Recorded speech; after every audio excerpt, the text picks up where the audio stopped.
بسم اللہ الرحمن الرحیم نحمده ونصلی علی حبیبہ الکریم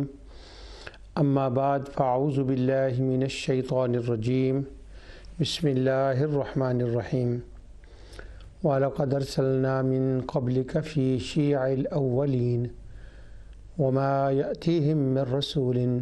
إِلَّا كَانُوا بِهِ يَسْتَهْزِئُونَ آمَنْتُ بِاللَّهِ صدق اللہ العظیم۔ ناظرین، پروگرام ازالہ شبہات میں آپ کی خدمت میں حاضر ہوں۔ اللہ تعالیٰ کی رحمت اور فضل و کرم سے اس وقت سورہ البینہ کے بعض متعلقات کے بارے میں گفتگو کر رہا ہوں۔ سورہ البینہ کا لفظی ترجمہ پچھلے پروگراموں میں ہو چکا تھا۔ اب اس سے بعض الفاظ وہ لیے جن کو زیادہ ایکسپلین کرنے کی ضرورت تھی، ان میں سے بعض وہ بھی ہوئے۔ ان متعلقات میں سے ایک بات یہ ہے کہ بعض وہ چیزیں ہیں کہ جو اہل علم نے سورہ البینہ کی تفسیر کے اندر یا اس کے مطالب کو بیان کرتے ہوئے کچھ چیزیں بیان کر دی ہیں، اور ان چیزوں کی وضاحت عام قاری کے لیے ایک بہت ضروری بات ہے۔ اس لیے میں نے یہ کوشش کی ہے کہ جب اللہ سبحانہ و تعالیٰ نے اپنی رحمت اور عنایت سے سورہ البینہ کا ترجمہ بیان کرنے کی توفیق عطا فرمائی، تو وہ جو متعلقات بعض چیزیں جو اہل علم نے اختصار کے ساتھ ان کا بیان کیا ہے، ان کو ذرا کھول دیا جائے۔ اس کا سبب یہ ہے کہ وہ اہل علم کے لیے چیزیں تو بہت بلند پایہ چیزیں ہیں، لیکن جب عام قاری، عام ناظرہ خان کسی اردو تفسیر میں، فرینچ میں، انگلش میں، حاشیوں میں جب اس چیز کو پڑھتا ہے یا اردو میں، تو وہ اس کے لیے ایک یوں لگتا ہے کہ جیسے ایک الجھن سی اس کے سامنے آتی ہے، اور بعض شبہات جو ہے وہ اس سے جنم لیتے ہیں۔ تو ان متعلقات کے اندر میں بعض ان چیزوں کا بیان کروں گا۔ ان میں سے ایک چیز جو ہے وہ یہ ہے کہ ان الذین آمنوا وعملوا الصالحات اولئک ھم خیر البریہ کے تحت کچھ اہل علم نے یہاں ایک روایت، دو تین روایتیں، ایک ہی روایت ہے لیکن اس کے الفاظ دو تین قسم کے ہیں، اس کو بیان کر دیا، اور وہ ایک شبہ پیدا کرتی ہے لفظ شیعہ کے ساتھ۔ ان روایتوں کے اندر لفظ شیعہ آتا ہے۔ اب اللہ تعالیٰ نے موقع دیا ہے تو میں نے یہ مناسب سمجھا اور اس کی توفیق سے کہ وہ جو روایت ہے اس کے بارے میں بھی بیان کر دیا جائے۔ شاید وہ بچے بچیاں جو ناظرہ پڑھنے والے ہیں ان کے لیے وہ رہنمائی کا سبب بن جائیں، اللہ بنا دے، یا جو الجھن پیدا ہو سکتی ہے، جو شبہ پیدا ہو سکتا ہے، اس کا کچھ ازالہ ہو سکے، کیونکہ پروگرام ازالہ شبہات میں اس وقت یہی گفتگو چل رہی ہے۔ اور سورہ البینہ کے ضمن میں، اور اس سے پہلی صورتیں جن کا میں نے ترجمہ آپ کی خدمت میں عرض کیا ہے، اس میں ایک بہت امپورٹنٹ بات وہ یہ ہے کہ قرآن کریم پڑھنے کا اور سمجھنے کا ہمارے اندر اللہ تعالیٰ ذوق پیدا فرمائے، چیزوں کو دیکھنا، آیات کو دیکھنا، ان کے اوپر غور و فکر کرنا، اور بہت گہرائی کے ساتھ ان کو نہ دیکھنا، سطحی طور پر جو سطح پر چیزیں پڑی ہوئی ہیں ان کے اوپر غور کر کے اور پھر ان کو قرآن کریم سے ہی ان کی مور ایکسپلینیشن تلاش کرنا، اور یہی ذوق قرآن ہے، اسی سے ذوق قرآن پیدا ہوتا ہے۔ تو اس لیے متعلقات جو سورہ البینہ کے ہیں وہ آپ کی خدمت میں عرض کر رہا ہوں۔ لفظ شیعہ کا معنی اس وقت بیان کرنا، اور اس روایت سے پہلے وہ ایک ظاہر لغوی طور پر اس کا کیا معنی ہے وہ بیان کرنا ضروری ہے۔ اور لفظ شیعہ وہ لفظ ہے کہ جو قرآن کریم میں بہت سے مقامات پر آیا ہے، تو اور بعض لوگ اس سے ایک ڈس ایڈوانٹیج بھی لیتے ہیں۔ اب ان اسباب کی وجہ سے اس کا معنی میں آپ کے سامنے بیان کرتا ہوں، لیکن اس سے پہلے چند ایک تمہیدی باتیں ہیں۔ مسئلہ یہ ہے کہ لفظ شیعہ کا معنی بیان کرنے کے کئی اسباب ہیں۔ ان میں سے پہلا سبب یہ ہے کہ لفظ فرقہ کے ساتھ بعض آیات میں شیعہ کا لفظ آیا ہے، اس لیے میں اس کا معنی بیان کرتا ہوں۔ دوسرا اس کا سبب یہ ہے کہ بدقسمتی سے مسلمانوں کے اندر بعض لوگوں نے اپنے اعتقادی، نظریاتی اور فرقے بنا لیے ہیں، اور ان فرقوں کو مسلمان کمیونٹی کے اندر مقبول بنانے کے لیے ان کو ایسے نام دیے، ایسے الفاظ کا استعمال کیا کہ وہ الفاظ قرآن و سنت میں بیان ہوئے ہیں، جیسے ابھی میں نے اس کی آپ کو ایک مثال دی ہے۔ اور پھر ان الفاظ کا اطلاق اپنے اوپر اس طرح سے کر لیا کہ ان کو اپنی پہچان بنا لیا، یعنی وہ یوں مشہور کر دیا کہ اس کا یہی معنی ہے، اور اس معنی کے مصداق ہم لوگ ہی ہیں۔ حالانکہ قرآن کریم میں جن معنوں میں وہ لفظ قرآن میں بیان ہوئے ہیں، اس اعتبار سے اور ان معنی کے اعتبار سے ان کا اطلاق کسی صورت میں بھی ان فرقوں پر درست نہیں ہو سکتا، مگر انہوں نے اپنی ہوشیاری کہہ لیں اور اپنی محنت کہہ لیں، محنت کر کے اپنے آپ کو ان ناموں سے اتنا مشہور کر لیا کہ اپنے آپ کو اسی نام سے مقبول بنا لیا، اور اس کے اثرات کہاں کہاں پڑے ہیں۔ یعنی یہ حیران کن بات ہے کہ انہوں نے اپنے آپ کو اتنا مشہور کر لیا کہ عربک ڈکشنری لکھنے والے، جنہوں نے عربک ڈکشنری لکھی ہے، جب وہ ان الفاظ کا اوریجنل اصل معنی بیان کرتے ہیں کہ جو نزول قرآن سے پہلے عربوں کے اندر اس کا معنی تھا، جو عربوں کے اشعار کے اندر اس کا معنی بیان کیا جاتا ہے، جب وہ معنی وہ بیان کرتے ہیں، پھر وہ قرآن کے اندر جن معنوں میں وہ لفظ استعمال ہوا ہے اس معنی کو بیان کرتے ہیں، تو چونکہ بعض فرقوں نے اپنے اوپر ان الفاظ کا اتنا اطلاق کر لیا کہ وہ لغتوں کے اندر بھی انہوں نے اس کا وہ معنی بیان کر دیا کہ ہاں یہ فلاں لوگ ہیں، ان کے وہ لوگ ہیں۔ اب اس سے ان فرقہ والوں کا ایک فائدہ یہ ہو گیا کہ وہ کہیں گے دیکھیں یہ مجد الدین فیروز آبادی ہے، اس نے اس لفظ کا معنی یہ لکھا ہے، جیسے ایک مثال کے طور پر شیعہ کا لفظ ہے، میں اور لفظ بھی بتاؤں گا، تو کہیں گے دیکھیں مجد الدین فیروز آبادی نے لکھا ہے، لسان العرب میں لکھا ہے، المنجد میں لکھا ہے، اس کو زبیدی نے لکھا ہے، اس کو جوہری نے لکھا ہے، جسٹ نیم اٹ۔ تو وہ جو عربی ڈکشنری لکھنے والے لوگ ہیں نا، انہوں نے بھی اس معنی کو جو انہوں نے اپنے لیے مشہور کر لیا ہے، تو ڈکشنری کے اندر بھی وہ معنی آ گئے۔ اب وہ کوئی ہر بندے کی تو ڈکشنری تک اپروچ نہیں ہوتی،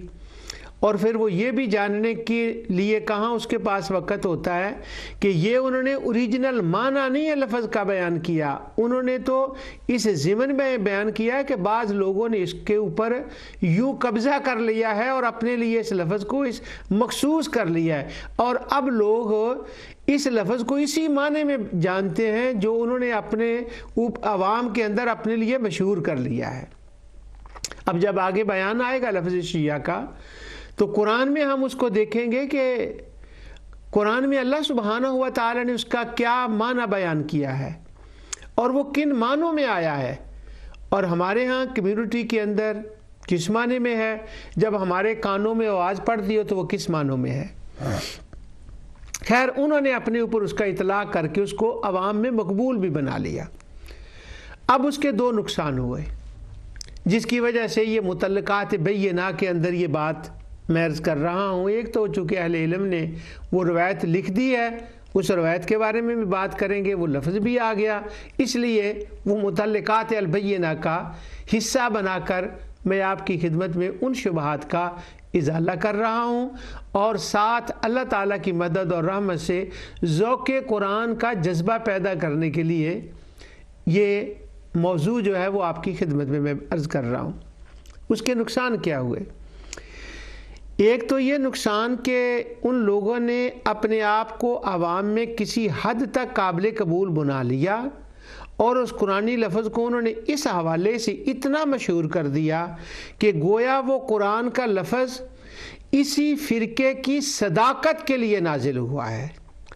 اور لوگ اس سے یوں آشنا ہو گئے ہیں کہ گویا اس لفظ کا یہی معنی ہے جو یہ لوگ بیان کر رہے ہیں، وہی معنی لوگوں کے ذہنوں میں راسخ ہو گیا۔ اب جب ذوق قرآن رکھنے والوں نے قرآن کی تلاوت کی تو ان کو وہاں یہ مشکل پیش آئی کہ وہ ان الفاظ کے معنی وہاں پر کیسے سمجھیں، کیونکہ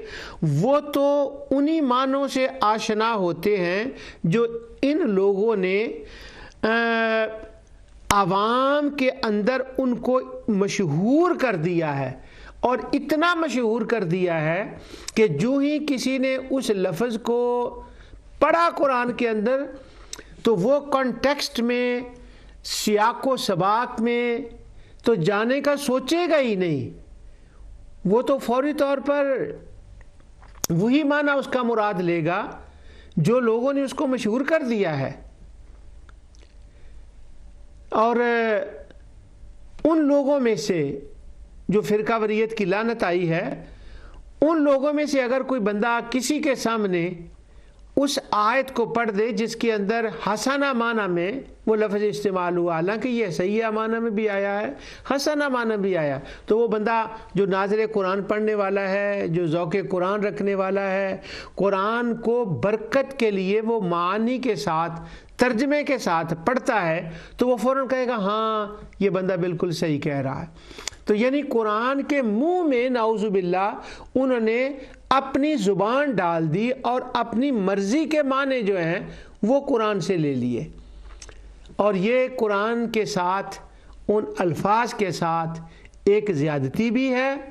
اور تحریف معنوی بھی ہے، اور لوگوں کو ذوق قرآن سے دور بھی کیا جاتا ہے، اور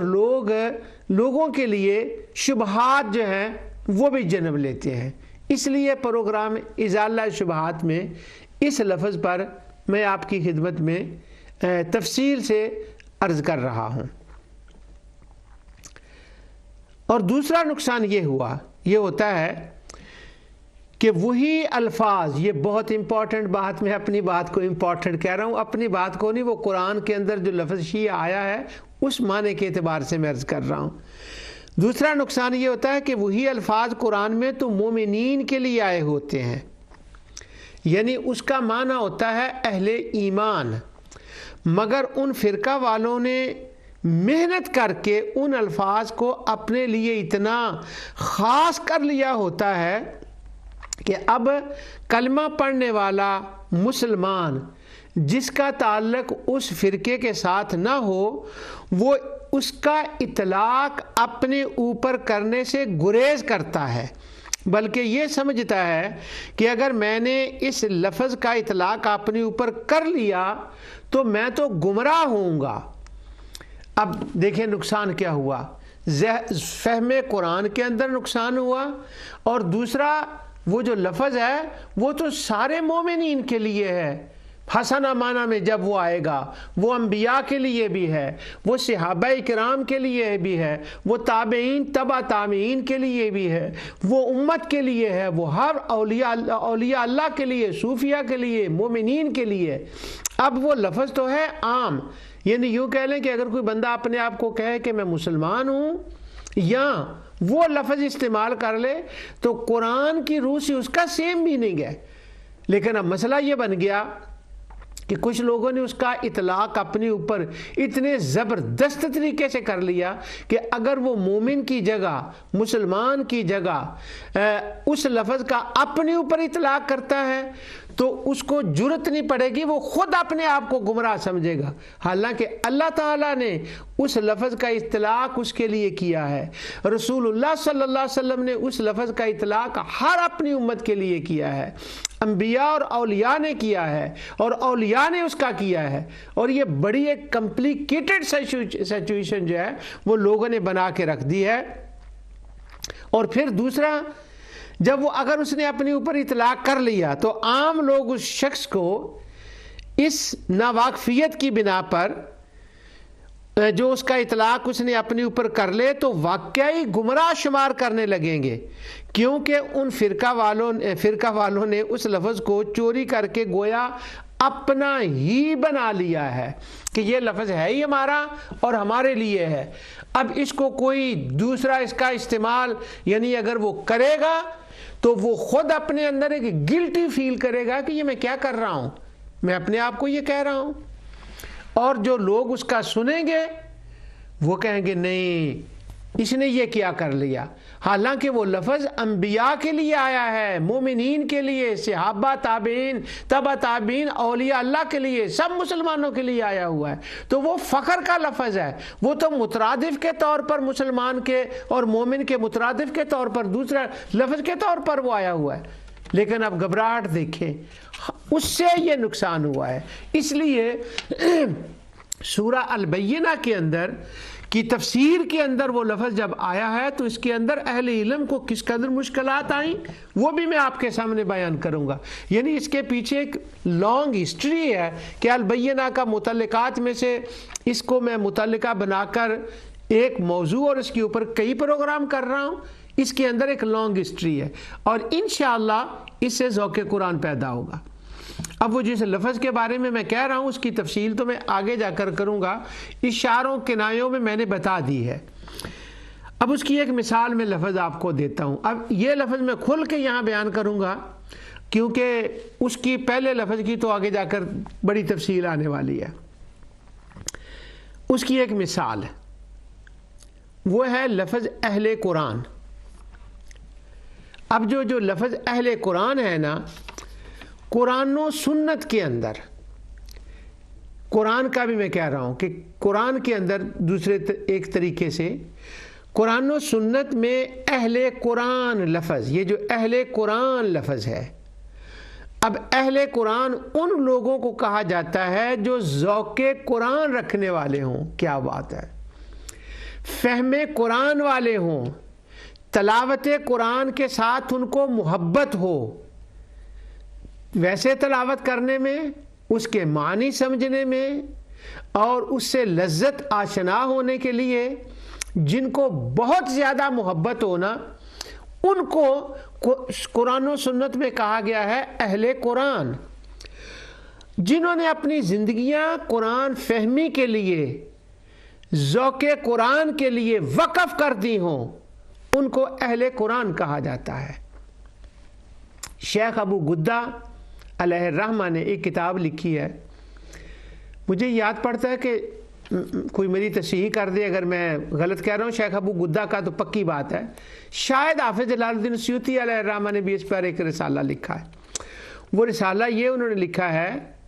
شیخ ابو گدہ کا تو یعنی وہ تو میری نظر سے گزرا ہے، حافظ سیوطی علیہ الرحمہ کا میری نظر سے نہیں گزرا۔ شیخ ابو گدہ علیہ الرحمہ، کہاں نام یاد آ گیا ان کا، کیا بات ہے شیخ کی، جنت البقیع میں وہ آرام فرما رہے ہیں، اور علامہ زاہد الکوثری رحمۃ اللہ تعالی علیہ کی وہ نشانی تھے، ہیں اپنی کتابوں کے ذریعے سب سے بڑے عظیم محدث تھے وہ۔ انہوں نے اس پر یہ ایک کتاب لکھی ہے، تو کتاب اللہ اکبر کیا نام ہے اس کا، اچھا بہرحال شیخ ابو گدہ کا نام ڈالیں تو وہ آ جائے گی، ذہن میں نام بھی نہیں آ رہا۔ انہوں نے کتاب لکھی کہ کچھ لوگ وہ ہیں جنہوں نے قرآن کریم کو، دین کو سمجھنے کے لیے اپنی زندگی اتنی وقف کی کہ ان کو شادی کرنے کا ٹائم ہی نہیں ملا، اس پر انہوں نے وہ ایک کتاب لکھی ہے۔ تو اہل قرآن ان کو کہا جاتا ہے جنہوں نے اپنی زندگیاں وقف کر دی ہوں قرآن کے لیے۔ اب یہ اہل قرآن کا لفظ صحابہ کرام، تابعین، تبع تابعین، اولیاء اللہ، مفسرین، محدثین کے لیے آیا ہے۔ اب جب آپ جار و تعدیل کی کتابیں ہم دیکھتے ہیں، حیات صحابہ پر جو کتابیں لکھی گئی ان کو دیکھتے ہیں، بزرگوں کی یہ سوانح عمریاں، تو ان کو وہ اہل قرآن کہا جاتا ہے، اولیاء اللہ کو اہل قرآن کہا جاتا ہے۔ اب یہ لفظ تو اصل میں یہ تھا اہل قرآن، لیکن ہوا کیا، اس کے بعد امت کے اندر ایک فرقہ پیدا ہوا جو خوارجی سے نکلا، معتزلہ بنے، اور معتزلہ کی بھی پھر بڑی شاخیں بنی۔ اب میں اس پہ جا نہیں سکتا کہ وہ نظامیہ کوئی بنتا ہے، کوئی جاہز کا بنتا ہے، کوئی واصل بن عطا، یعنی ہر بندہ جو ہے نا اس نے چھوٹی چھوٹی اپنی آگے برانچیں کر لی۔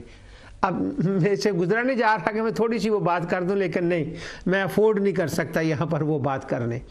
ان میں سے کچھ لوگ، بلکہ بہت سے لوگ وہ تھے کہ جنہوں نے بہت سی احادیث کا انکار کر دیا۔ خوارج نے تو خیر بہت سی احادیث کا انکار کیا۔ اب جب انہوں نے حدیثوں کا انکار کیا کہ ہم اس حدیث کو نہیں مانتے، کہ اس طرح سے حدیث کا انکار کیا کہ یہ نہیں کہ یہ موضوع حدیث ہے، یہ تو محدثین کا طریقہ ہے، نہیں، انہوں نے کہا سرے سے حدیث ہوتی کوئی نہیں، صرف قرآن ہی ہوتا ہے۔ اب یہ وہ لوگ ہیں جو نبی کریم صلی اللہ علیہ وسلم کے صدیاں تو نہیں، 1.5 صدی بعد کہہ لیں، 2 صدیاں بعد ان کا عروج ہو گیا، صدی بعد یہ آئے، حدیثوں کا انہوں نے انکار کر دیا۔ اب عوام میں انہوں نے اپنے آپ کو مقبول بنانا تھا، جب انہوں نے مقبول بنانا تھا اپنے آپ کو، تو ان کے پھر تاریخ میں نام بدلتے رہے، تو انہوں نے اپنے آپ کو مقبول بلانے کے لیے وہ جو منکرین حدیث تھے انہوں نے اپنا نام رکھا قرآنیین۔ عرب ملکوں میں جب ہم آج بھی ان کا لٹریچر پڑھتے ہیں، دیکھتے ہیں یا ان سے ملتے ہیں، تو وہ اپنے آپ کو کہتے ہیں قرآنیین، قرآنیون، دونوں لفظ سے وہ کہتے ہیں۔ اب انہوں نے، اور جو جہاں ہم اردو بولنے والے لوگ ہیں، جو ہمارا علاقہ ہے بر صغیر کا،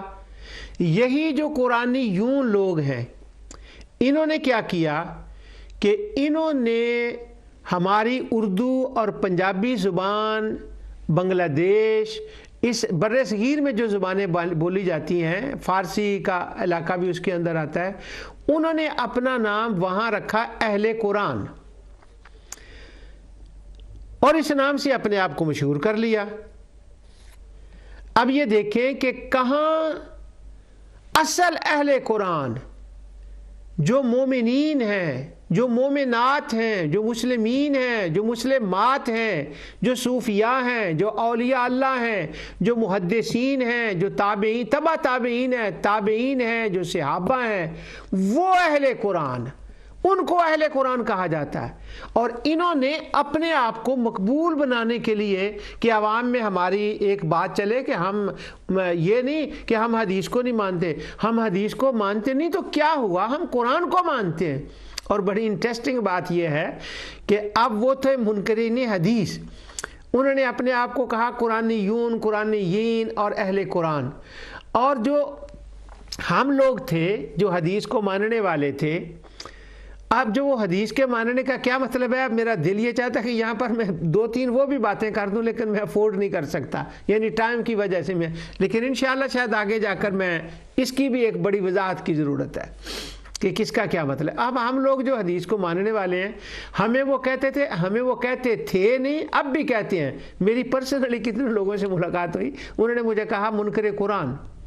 چونکہ ہم ان کو منکر حدیث کہتے ہیں تو وہ آگے سے کہتے ہیں یہ منکر قرآن ہے. اب وہ مصر کے اندر اسی سال کی بات ہے، تو مجھے وہاں کچھ رہنے کا کچھ دیر موقع ملا، تو میں نے وہ ان لوگوں کے جو وہاں کے تھے، شیخ محمد عبدو، رشیدہ رضا، صاحب المنار، اور یہ جتنا گروپ تھا ان میں سے کچھ لوگوں کو مجھے، اب وہ رشید رضا سے نہیں میں کہہ رہا کہ اس سے ملنے کا مجھے موقع ملا، یعنی اس کنسیپٹ جو قرآنیین ہے. تو جب وہ ان سے بات ہو تو وہ مجھے کھلا کہتے تھے کہ نہیں یہ جو ہے نا تو قرآن کو نہیں مانتا. اب وہ قرآن پر بھی جب الحمدللہ بات ہوئی کہ قرآن کو مانتے ہیں، تو پھر وہ کیا باتیں ہوئیں پہلے بھی زندگی میں ہوئی ہیں. پاکستان کے اندر بھی اہل قرآن سے، یہاں بھی اہل قرآن سے باتیں ہوئی ہیں، لیکن وہ ان کے اندر بھی مراکو میں بھی جو وہاں کے قرآنیون ہیں ان سے بھی مختلف مقامات پر وہ بھی ایک دلچسپ کہانیاں ہیں. ان میں سے بعض انشاءاللہ میں کسی وقت بتاؤں گا. اس وقت جو میں زور دے رہا ہوں نا اس بات پر، وہ یہ ہے کہ انہوں نے قرآنیون کا، قرآنیین کا، اہل القرآن کا، اہل قرآن، ہماری زبان میں اہل قرآن، عربی میں اہل القرآن، انہوں نے اس لفظ کو اتنا چوری کر لیا. اب اس کا کیا نقصان ہوا؟ اس کا نقصان یہ ہوا کہ اس فرقے نے اہل سنت و جماعت میں سے کوئی شخص بھی، عورت یا مرد، اپنے آپ کو اہل قرآن کہنے سے جھجکتا ہے، اور کوئی اس کو اہل قرآن کہے تو وہ فوراً اس کا رد کر دے گا کہ میں اہل قرآن نہیں ہوں. حالانکہ اہل قرآن کا لفظ اہل کتاب کے مقابل ہے، جس کا معنی ہے اہل ایمان، اہل اسلام اور مومنین. اللہ اکبر. اب یہ دیکھیں کیا نقصان ہوا ہے کہ ہم وہ اہل القرآن، اہل الکتاب. یہاں میں نے حوالے نہیں پڑھنے، میں نے اپنا درد دل بھی سنانا ہے، ذوق قرآن بھی بتانا ہے، اور البینہ کے متعلقات میں کیوں بیان کر رہا ہوں اس کے اسباب بھی میں نے بیان کرنے ہیں. اور اس لفظ جو ہے خاص کر اس کی بھی میں نے کہانی آپ کو بتانی ہے. وہ ایک لفظ کہانی ہوئی کہیں ختم ہوگی نہیں، میں وہ کہانی کبھی نہ بتاتا اگر اس کا ذوق قرآن کے ساتھ تعلق نہ ہوتا. یہ نور ٹی وی پر کئی پروگرام کرنے کی مجھے بالکل ضرورت نہ پڑتی اگر اس کا تعلق ذوق قرآن کے ساتھ نہ ہوتا، اور یہ بلاک کر دیا ہے. اب میں اپنی بات بتاؤں کہ میں کسی کے سامنے اگر کہوں نا کہ میں اہل قرآن ہوں، تو میں نا قسم اٹھا کر آپ کو بتا سکتا ہوں، یہ سیکریٹ بات ہے،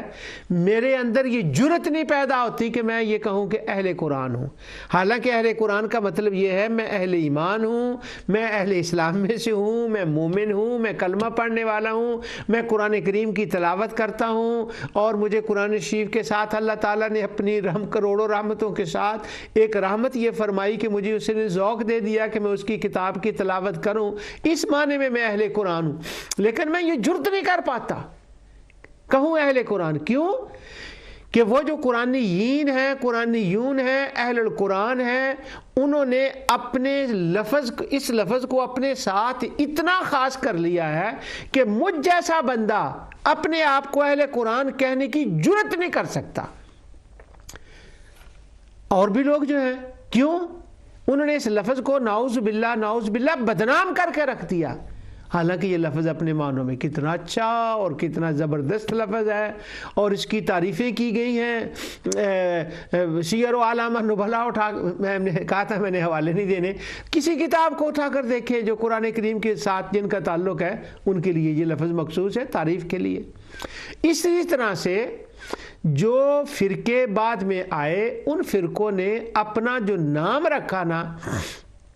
اس کے لیے قرآن سے ایک لفظ اٹھا لیا. حالانکہ وہ لفظ قرآن میں کہیں ایسے معنی میں بھی آیا ہے جو کہ غلط معنی میں ہے، لیکن انہوں نے غلط معنی والا جو ہے نا وہ تو آیتیں ہی نہیں پڑھنی. انہوں نے وہ آیتیں پڑھنی ہیں جن ایک دو آیتوں کے اندر آیا نا، فرض کریں اگر وہ 11 مقام پر قرآن میں وہ لفظ آیا ہو تو 11 میں سے 2 جگہ پر حسنہ ایمان کے معنی میں آیا ہو، اسلام کے معنی میں آیا ہو، فرقے کے معنی میں نہیں، مطلقاً امتی کے معنی میں آیا ہو، تو وہ اس کو اپنے اوپر اطلاع کریں گے، ہاں ہم یہ ہیں. اس لفظ سے مشہور کر لیں گے اپنے آپ کو. اور جو 9 آیتوں میں وہ لفظ کفار و مشرکین کے لیے آیا ہو اور اللہ تعالیٰ نے اس کا رد کیا ہو، اب وہ 9 آیتیں وہ نہیں پڑھیں گے. اب اس کے نقصانات جو ہیں وہ میں نے آپ کو گنوا دیے، میں بار بار اس کو ریپیٹ نہیں کرنا چاہتا. اہل قرآن کا لفظ بھی چوری کر لیا گیا. اب امام راضی کی ایک سرے میں حوالہ پڑھوں گا، باقی کو میں چھوڑ دوں گا 7-8 حوالوں کو. ماشاءاللہ چونکہ اب جس دنیا میں ہم رہ رہے ہیں وہ ایک لفظ کو ڈال دیں تو وہ لائن لگ جاتی ہے حوالوں کی. لِتُبَيِّنُنَّهُ لِلنَّاسِ وَلَا تَكْتُمُونَ، اس آیت کی تفسیر میں امام راضی کہتے ہیں المسئلۃ السادسہ، آگے کہتے ہیں اعلم انہ ظاہر ھذل آیات، یہ جو آیت ہے ظاہر ہے کہ یہ نازل تو ہوئی ہے مختصاً بالیہود والنصارى، ان کے لیے. پھر آگے کہتے ہیں فَإِنَّهُ لَا يَبْعُدْ أَيْضًا دُخُولَ الْمُسْلِمِينَ فِيهِ. اب یہ جو اہل کتاب کو یہاں کہا گیا ہے نا، جن کو کتاب دی گئی ہے، اب قرآن کے نزول کے وقت یا عام بول چال میں تو ہم وہی مراد لیتے ہیں، لیکن وہ کہتے ہیں مگر اس کے اندر ہم مسلمان بھی داخل ہیں، کیونکہ لِأَنَّهُ أَهْلُ الْقُرْآنِ وَهُوَ أَشْرَفُ الْكُتُبِ. تو امام راضی کہتے ہیں جب ان کے پاس محرف تورات ہے، محرف زبور ہے، محرف انجیل ہے، تو وہ کتاب محرف ہونے کی وجہ سے اگر ان کو اہل کتاب کہا گیا ہے تو ہم تو اہل القرآن ہیں. کیا بات ہے! اور وہ تمام کتابوں کی سردار ہے اور اس کے اندر تحریف بھی نہیں ہے. تو اگر ہم اس معنی میں لیں کہ ہم اس کتاب والے ہیں تو ہم بھی اس کے اندر داخل ہیں. اور باقی رہا اہل القرآن کا لفظ، یہ تو ہے ہی مومنین کے لیے، یہ تو ساروں کے لیے ہے. آگے یہ کمپیوٹر نے غلطی سے ایک حوالہ نکال دیا، شاید اس کی کوئی حکمت ہو. وہ یہ ہے کہ یہ کتاب ہے شرح عقیدۃ الطحاویہ. اس پر میں نے نا آگے جا کر وہ بات بھی کرنی ہے انشاءاللہ. اور جب میں نے توحید کا پروگرام کیا تھا تو بہت بات ہوئی تھی. ابی الیاس حنفی کی طرف یہ منسوب ہے اور اس پر میں نے اللہ تعالیٰ کے فضل و کرم سے وہ حوالے دیے تھے کہ ابی الیاس حنفی، حنفیوں کی تاریخ میں تو کوئی بندہ نہیں ہوا. اور انباء الغمر کے اندر علامہ ابن حجر نے جو اس کا تذکرہ لکھا ہے وہ تو حنفی ہے ہی نہیں تھا، وہ کوئی اور بندہ تھا. اور ابی الیاس حنفی کون کیا ان نون بندہ ہے. اور جو اس کے اندر شرح عقیدۃ و طحاویہ کے عقائد لکھے ہیں وہ سارے حنفیوں کے خلاف ہیں. تو اس لیے یہ جب مخطوطہ ملا تھا تو شیخ البانی نے اس کے مقدمے میں لکھا ہے کہ میرے فلاں ایک استاد شیخ تھے، انہوں نے کہا ہو نہ ہو تو ابی الیاس حنفی کا ہوگا. انہوں نے اس کو وہ اس لیے ہم نے اس کے اوپر اس کا نام لکھ دیا. اور حنفی نام ہونے کی وجہ سے ایک مسئلہ پڑ جاتا ہے. اس پر میں نے توحید اور رد شرک کا، وہمی توحید کا جب بیان کیا تھا تو اس کتاب کا میں نے بڑا ذکر کیا تھا. جب میں وہ حوالے نوٹ لکھ رہا تھا تو یہ بھی اچانک سامنے آ گیا. اب یہ جو کتاب ابی الیاس حنفی کے نام سے ہے وہ تو نہیں، یہ کتاب احمد شاکر نے اس کے اوپر کام کیا ہے، شیخ البانی نے کام کیا ہے، اہل سعودی عرب کے اور بہت سے علماء نے کام کیا ہے. اس وجہ سے میں اس کتاب کو منسوب کرتا ہوں علامہ البانی کے نام سے کہ علامہ البانی کی یہ شرح عقیدۃ الطحاویہ ہے، کیونکہ انہوں نے محنت کر کے نا اس کا مقدمہ بھی لکھا، حاشیہ بھی لکھا، بڑی محنت کی. تو ہم اس کو تحفے میں دیتے ہیں علامہ البانی کو، ان کی یہ کتاب ہے. تو وہ کہتے ہیں لیکن اذا آتا لمن یقرأ القرآن ویعلمہ ویتعلمہ معونہ لأہل القرآن. تو وہ کہتے ہیں کہ جن کا اوڑھنا بچھونا قرآن کو وہ بنا لیں، خوابوں میں بھی قرآن پڑھتے ہیں، جاگتے ہوئے بھی قرآن پڑھتے ہیں، یعنی سمجھ کر قرآن پڑھتے ہیں. اب پڑھنے کا معنی بھی چونکہ یہ نا بلاک کرتا ہے یہ لفظ بھی، سمجھتے ہیں قرآن کو. اور عام عوام کے اس اعتبار سے تو تلاوت ہی ہے ان کے اس اعتبار سے. اب کہتے ہیں یہ جو لوگ ہیں نا یہ ہیں اہل قرآن. اس کے بعد تفسیر قشیری اور روح البیان، قرطبی، پتہ نہیں کتنے بہت سے لوگ ہیں، یہ سب نے یہ لکھا ہے، کہتے ہیں کہ جو قرآن کریم ہے یسرنا قراءتہ علی السنۃ الناس، قرآن کریم کو اللہ تعالیٰ نے آسان فرما دیا زبانوں پر، ویسرنا علمہ، اس کو آسان کر دیا، اس کو سمجھنا، علی قلوب قوم، ان کے دلوں کے اندر داخل ہونے کے لیے، ویسرنا فہمہ علی قلوب قوم، اور اس کو سمجھنے کے لیے اللہ تعالیٰ نے آسان کر دیا، وَيَسَّرْنَا حِفْظَهُ عَلَىٰ قُلُوبِ قَوْمٍ، اور کچھ لوگوں کے لیے یہ ہو گیا کہ وہ جو ہے نا اس کو حفظ کرتے ہیں۔ اب وہ کہتے ہیں کہ قرآن کو پڑھنا، سمجھنا، حفظ کرنا، قرات کے ساتھ پڑھنا،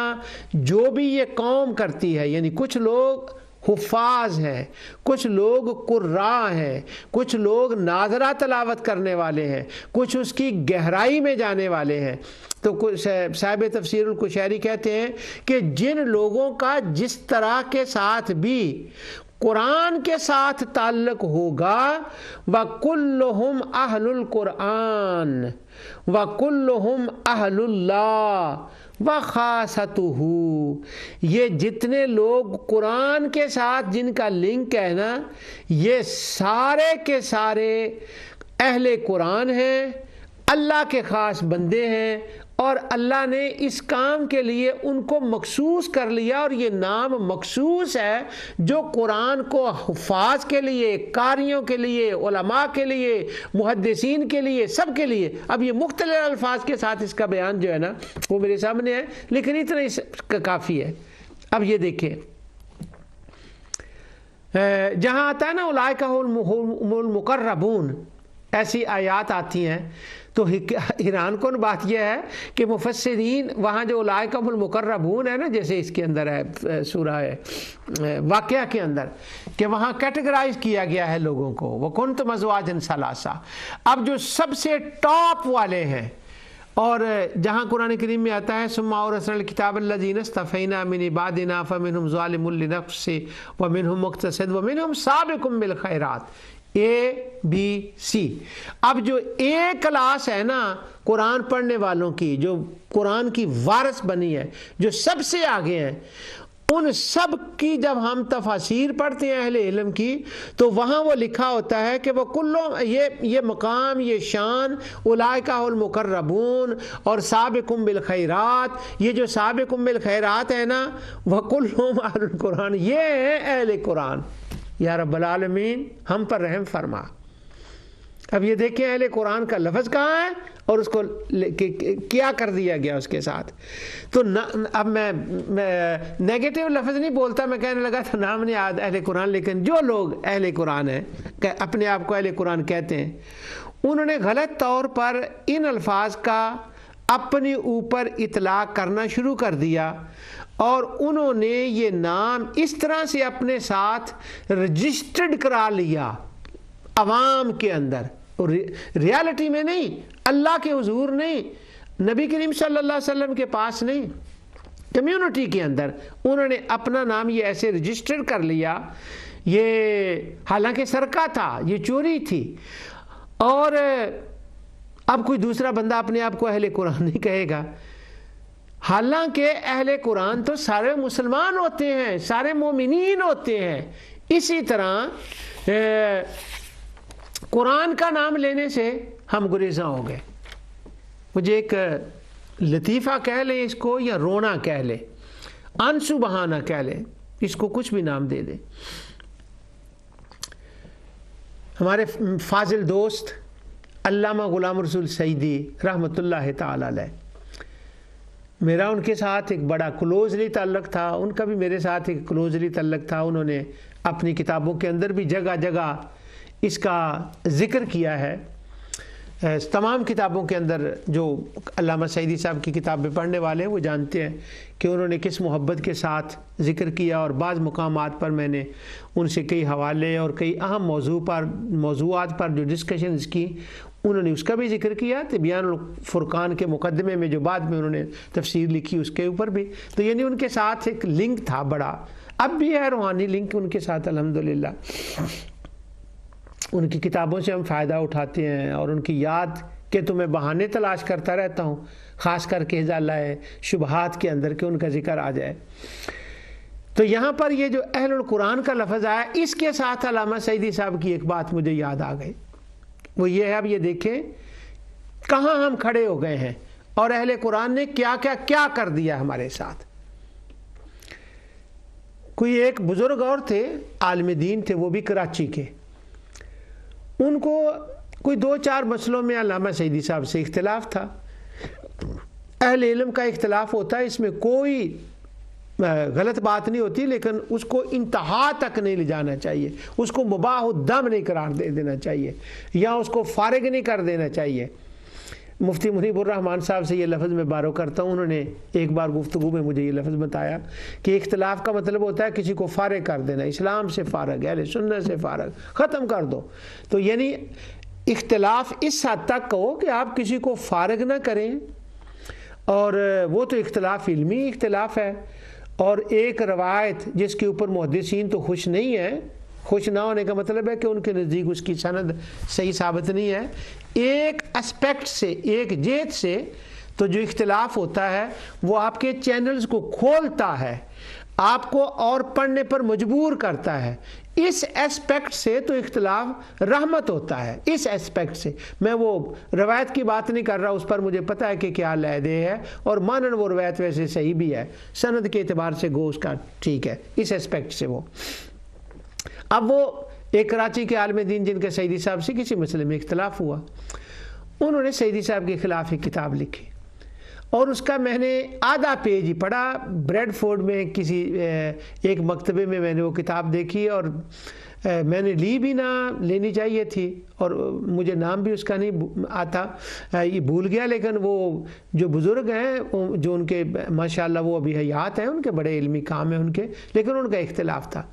اب وہ جو بزرگ ہیں جنہوں نے علامہ سعیدی صاحب کے ساتھ اختلاف کر کے کتاب لکھی، ان کا وہ جو آدھا پیج تھا نا، اس کی میں بات سناتا ہوں جس کا تعلق لفظ اہل القرآن کے ساتھ ہے۔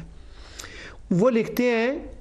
کہ علامہ سعیدی صاحب نے فلاں فقیہ کا حوالہ دیا ہے، فلاں فقیہ کا حوالہ دیا ہے، تو اس کا وہ فوالوں کا تو انہوں نے بعد میں جو ان کی سمجھ کے مطابق تھا انہوں نے جواب دیا۔ تو وہ کہتے ہیں یہ سعیدی صاحب کیا ہے،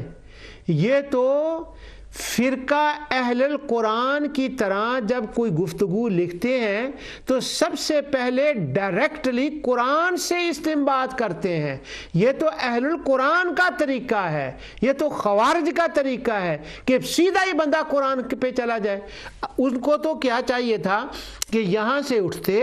نیچے آتے، اس کی بات کرتے، پھر کسی اور کی بات کرتے، چلو چلو کر کے کسی مفسر کا قول کرتے، اور پھر کہتے کہ اس مفسر نے اس قرآن کی آیت سے یہ استدلال کیا ہے۔ یہ سعیدی صاحب کا طریقہ ہونا چاہیے تھا، انہوں نے تو اہل القرآن کا طریقہ اپنا لیا۔ یا رب العالمین، یعنی یہ دیکھیں اہل قرآن نے کیا حشر کر دیا۔ وہ میں نے پہلے کہا تھا کہ میں اپنے آپ کو اہل قرآن کہنے کی جرت نہیں کر سکتا، میں کہہ رہا تھا کہ میں جرت نہیں کر سکتا۔ کیوں جرت نہیں کر سکتا؟ اگر مجھ جیسا بندہ جرت نہیں کر سکتا تو جو عام لوگ ہیں وہ اہل القرآن کہنے کی اپنے آپ کو کیسے جرت کر سکتے ہیں؟ اور بسا اوقات یہ ہوتا ہے کہ گفتگو میں آپ قرآن کی کسی کے سامنے کوئی آیت تلاوت کرتے ہیں تو یعنی یہ انہوں نے اتنا بیڈ امپریشن اس کا کر دیا ہے، قرآن تلاوت کرتے ہیں تو سننے والا اگر عام فہم ہو تو وہ کہے یہ تو اہل قرآن کا طریقہ ہے، یہ آپ نے آیت پڑھی ہے، یہ کیا کر دیا؟ اور یہ اب نہیں ہوا، اب بھی ہے، اور جب سے یہ اہل قرآن چلیں گے اسی وقت سے یہ مصیبتیں پڑی ہوئی ہے۔ لوگوں کو قرآن سے دور کیا، ذوق قرآن سے دور کیا۔ قرآن سمجھنے سے چند لوگوں نے سمجھا کہ اس کے لیے اتنے 18 علوم چاہیے، اور رومی کا دماغ چاہیے، رازی کا دماغ چاہیے، ارسطو کا دماغ چاہیے۔ بات یہ ہے کہ ہر بندہ اپنے اعتبار سے قرآن سے ذوق لیتا ہے۔ وہ 18 علوم والے وہ اپنے اعتبار سے لیں گے، جہاں رومی علیہ الرحمہ کا تعلق ہے وہ اپنے حساب سے کریں گے، جہاں رازی کا تعلق ہے وہ لیکن اس کا کیا مطلب ہے کہ چھوٹے دماغ والا سطحی والا قرآن سے اس کا تعلق ہی نہیں ہونا چاہیے؟ اب یہ دیکھیں، یہ تو کہہ رہے ہیں جنہوں نے حفظ کیا، جنہوں نے اپنی کتاب زبان سے تلاوت سے کچھ تلاوت کر لی، تو وہ سارے ہی اہل قرآن ہیں۔ ہم کیسے روک سکتے ہیں قرآن سے لوگوں کو؟ تو اہل القرآن کا مطلب یہ ہے کہ قرآن سے ڈائریکٹلی ان کا لنک۔ اب کیا نقصان ہوا اس کا؟ انہوں نے اپنے نام الاٹ کرا لیا اور یوں سمجھا کہ ان کی ٹھیکیداری ہے قرآن کی، اور دوسرے لوگوں کو جرت نہیں ہوتی کہ وہ قرآن پڑھے، اور جرت نہیں ہوتی کہ وہ اہل قرآن کہے۔ اب اس کی ایک میں تاریخ سے مثال آپ کو دیتا ہوں، حوالہ تو میں اپنے ساتھ نہیں لایا، بڑی پرانی بات ہے یہ، لیکن اگر کسی کو ضرورت پڑے تو وہ گوگل میں جا کر اس کو تلاش کر سکتا ہے۔ اب میں تو بطور واقعی ایک حکایت کی اس کو بیان کرنے لگا ہوں۔ علامہ زاہد الکوثری رحمۃ اللہ تعالی علیہ، اب زاہد الکوثری رحمۃ اللہ علیہ کے ساتھ ایک ذاتی حیثیت سے میری بڑی عقیدت اور محبت ہے بہت۔ زاہد الکوثری تو زاہد الکوثری تھے، ان کا ذکر میں نے توحید اور رد شرک کے پروگرام میں بہت کیا، اور بتایا تھا اس پروگرام میں کہ شیخ البانی نے اسی کتاب شرح عقیدت الطحاویہ، شاید اس لیے یہ حوالہ میں نے یہاں لکھا تھا، شرح عقیدت الطحاویہ کے مقدمے میں لکھا، خود شیخ البانی نے اپنے قلم سے، انہوں نے کہا کہ زاہد الکوثری کو اللہ تعالیٰ نے اصول حدیث کا علم، جرح و تعدیل کا علم اور اس کا فہم وافر مقدار میں عطا فرمایا تھا، اور ان کے لیے اللہ نے اس علم کے دروازے کھول دیے تھے۔ وہ تھے علامہ زاہد الکوثری رحمۃ اللہ علیہ۔ بڑی زبردست کتابیں ان کی، دیکھنے والی ہیں۔ انہوں نے احناف کا بہت دفاع کیا ہے، امام ابو حنیفہ رحمۃ اللہ علیہ کا دفاع کیا، اور انہوں نے ایک حق ادا کیا اور کرنا چاہیے تھا۔